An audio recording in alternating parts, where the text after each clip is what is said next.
Dear compatriots and fellow activists, we in the International League of People's Struggle express our warmest greetings of solidarity to the organizers and delegates of the Sulong Kabataan Youth Conference 2016. We are deeply pleased that this conference will culminate in the founding of Anakbayan, Canada. We deem it necessary and appropriate that on this occasion we consider the role of the youth in the ever-worsening crisis of the world capitalist system.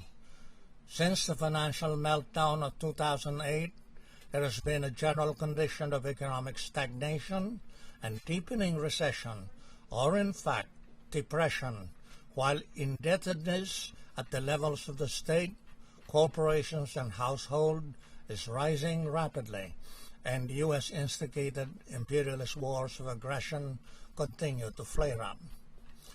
The youth are put in a dire situation by the crisis.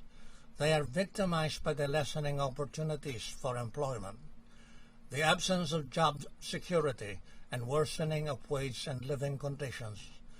The deterioration of economic and social conditions is accompanied and abetted by the suppression of democratic rights. The current and succeeding generations of youth will carry the burden of high debts when a country is drawn to war. As a consequence of the crisis, it is the youth who are called upon by states to die and fight for oppressive and exploitative policies that the monopoly bourgeoisie impose on the people.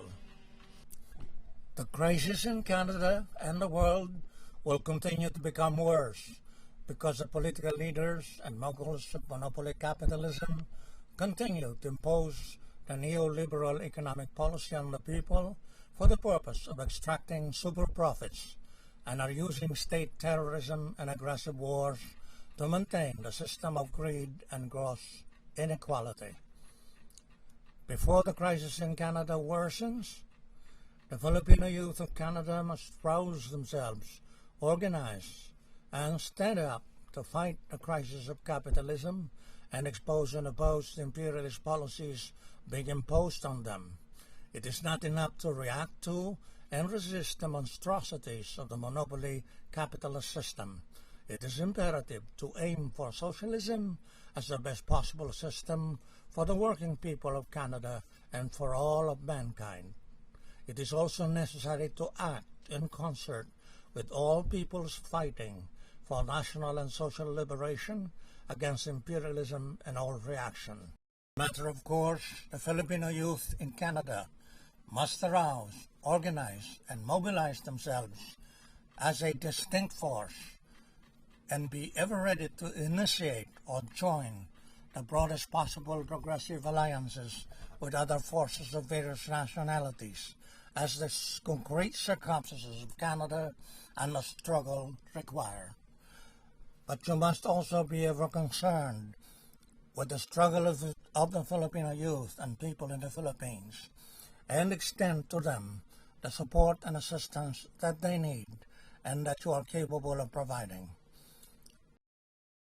After the founding of Anakbayan, I'm sure that more than ever before, you will have an effective instrument for sending delegations and missions of Filipino-Canadian youth to the Philippines, so as to establish the strongest possible working relations with the Filipino youth in the Philippines. The continuing dire social conditions in the Philippines and the continuing struggle of the Filipino people against U.S. imperialism and the local oligarchy of big compradors and landlords explain why you and your families have come to work in Canada and to stay away from the far worse conditions of oppression and exploitation in a homeland that is an underdeveloped and impoverished neo-colony. Whatever leeway that you might have gained, you are in a position to help the revolutionary struggle of the Filipino youth and people. Mabuhay ang Kabataang Pilipino! Isulong ang revolusyon sa Canada at Pilipinas! Mabuhay ang sambayanang Pilipino!